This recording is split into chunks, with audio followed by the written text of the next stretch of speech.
بس بسوريا ايه كلمة ابن حرام تعرفي شو يعني؟ وش معناتها؟ يعني ذكي. إذا حدا قال له يعني والله أنت ابن حرام، يعني ما لازم يزعل، إنه ابن حرام ذكي.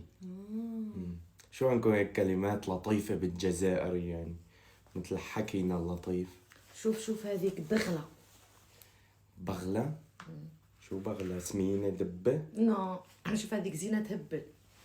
زينة تهبل؟ اه زينة تهبل يعني بغلة؟ يعني لازم أقول لوحدة أنت بغلة يعني والله يا مرتي إنك بغلة. ليش زعلتي؟ مو بغلة زينة هذا تهبل. هدرت البرة. أنت بترضي ما بترضيها بس هن عادي يعني بغلة. طيب طب إذا تتقلي لها إنه عن جد بغلة، إنه جاي كان ضعيفة وسمنة، شو بتقلي لها؟ سمينا زعمة. إنه كان ضعيفة وسمنت، نحن بنقول صايرة مثل البغلة. احنا ولد كل حمار. شوف ولد كل حمار.